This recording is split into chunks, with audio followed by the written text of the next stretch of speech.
Merhaba. Yapım eki l, li, lu, lü. Yapım eki. Yapım eki. Bu yemek tuzlu. Bu yemek tuzlu. Yemek tuzlu.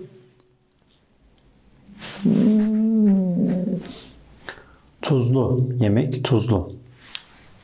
Tuz isim, lu yapım eki. Tuzlu. Bu yemek tuzlu. O-u-lu. Yemek tuzsuz, olumsuz, olumlu. Bu yemek tuzsuz. Bu yemek tuzsuz.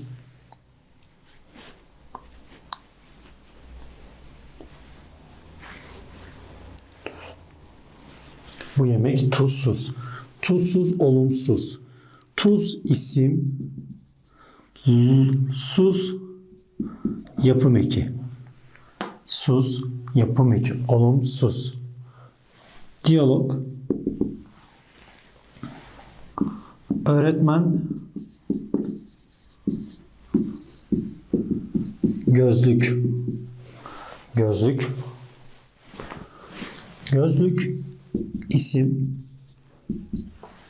Ö-ü öğretmen gözlüklü.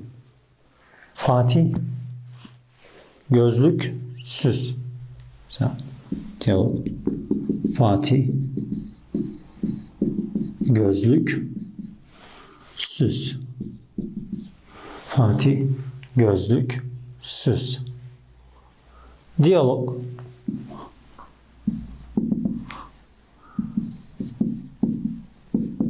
Bacalı ev. Bacalı ev. Baca. Baca.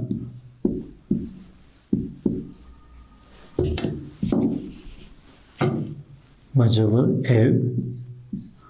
Pencere, kapı. Baca. Baca. Bacalı ev. Baca isim. Bacalı ev. Lı yapım eki. Bacalı ev. Diyalog.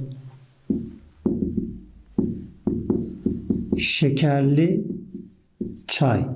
Şekerli çay. Çay.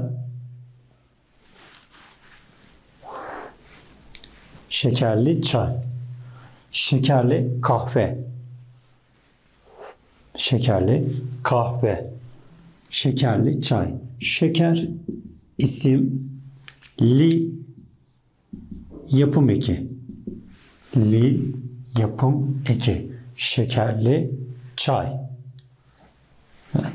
Diyalogumuza. Akıllı öğrenci. Olumsuz, akılsız. Şekerli çay, şekersiz. Bacalı ev, bacasız. Olumsuz, olumsuz, olumlu. Şekerli, şekersiz. Evet. Yapım eki bu kadar. Hoşça kalın.